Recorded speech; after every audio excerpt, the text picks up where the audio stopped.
नमस्कार साथियों, मैं अमित भारद्वाज, जिला महामंत्री उपनल कर्मचारी महासंघ जनपद रुद्रप्रयाग। इस वीडियो के माध्यम से मैं बेरोजगार संघ के अध्यक्ष बड़े भाई राम कंडवाल जी को ये संदेश देना चाहता हूँ कि हमारी लड़ाई भी सरकार से है, सिस्टम से है, और आपकी लड़ाई भी सरकार से और सिस्टम से है। उपनल कर्मचारी अगर नियमित होता है तो उससे बेरोजगारों पर कोई फर्क नहीं पड़ेगा। हम लोगों ने इतनी लंबी लड़ाई लड़ी है और हम लोगों के अथक प्रयास के बाद, और जो हमारे भाई कोर्ट में लड़ाई लड़ रहे हैं उनकी मेहनत के बाद, सरकार ने बीच में एक शासनादेश देखा होगा आपने कि आउटसोर्स, उपनल, पीआरडी सभी चीज़ों पर बैंड लगा दिया था, जिससे कर्मचारियों को नौकरी मिलती थी। और साथ ही में उपनल कर्मचारियों के लिए जो नियमावली बन रही है, उस नियमावली के तहत उन्होंने पूरे उत्तराखंड राज्य में समस्त विभागों से कर्मचारी का रिक्त पदों का विवरण मांगा था। तो उसमें पाया गया कि पूरे उत्तराखंड में 64,000 के लगभग 64,000 पद रिक्त हैं। तो बताओ, हम लोगों ने तो बेरोजगारों का भला कर दिया। बेरोजगारों की लड़ाई भी तो हम लोग लड़ रहे हैं। 64,000 पदों में से कितने उपनल कर्मचारियों का नियमितीकरण होगा, आप सोच सकते हैं। मात्र उसमें से 8 या 10,000 के लगभग जो उपनल कर्मचारी होगा उनका नियमितीकरण होगा, बाकी को समान कार्य समान वेतन मिलेगा, क्योंकि कोर्ट ने 10 साल वालों को ही परमानेंट करने के लिए बोला हुआ है। तो बाकी लोग आप लड़िए, हम आपका सहयोग करते हैं।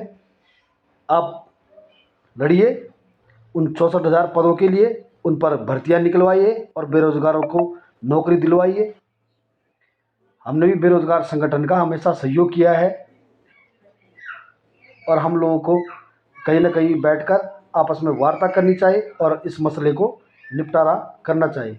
ऐसे में मामला और ज़्यादा उलझता रहेगा और हम पे तो कोई फ़र्क पड़ने वाला है नहीं, क्योंकि न्यायालय से हमारे पक्ष में फैसला आया हुआ है। हम सम्मान करते हैं न्यायालय का। अगर आप न्यायालय जाने की बात कर रहे हैं तो 10 साल में तो हमारे पक्ष में फैसला आया है, वो भी सोच विचार करने के बाद, लंबे प्रयासों के बाद, लाठी डंडों खाने के बाद।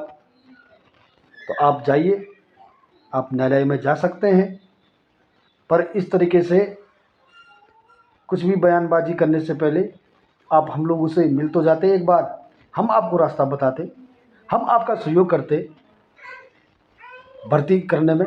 ऐसे में तो आप तो उपनल कर्मचारियों को भी बेरोजगार करना चाहते हो। हमारे कर्मचारियों के पास कौन सा पक्का रोजगार है? आधा रोजगार है। और हम लोगों ने इतनी बड़ी क्रांति लड़ी, उस क्रांति के दम पर आज उत्तराखंड में आउटसोर्स के जरिए, उपनल के जरिए या सुविधा पे भर्तियों पर रोक लगी हुई है, जिससे हमारे जो बेरोजगार भाई हैं वो भी जो ज़िंदगी हमारी बनी हुई है, जिस तरीके से हमारे कर्मचारी आज प्रताड़ित हो रहे हैं, कार्यालयों में उनका शोषण हो रहा है, इस तरीके से जो हमारे भाई हैं, जो दे रहे हैं, जो मेहनत कर रहे हैं, परीक्षाओं की तैयारी कर रहे हैं, उनके साथ ना हो ऐसा। तो हमने तो उनके भविष्य की लड़ाई भी लड़ रहे हैं। तो मैं आपसे आग्रह करता हूँ, आप हमारे पदाधिकारी से मिलिए, बैठिए, वार्ता कीजिए, आप हमारा सहयोग कीजिए, हम आपका सहयोग करेंगे। जय हिंद, जय भारत, जय उत्तराखंड।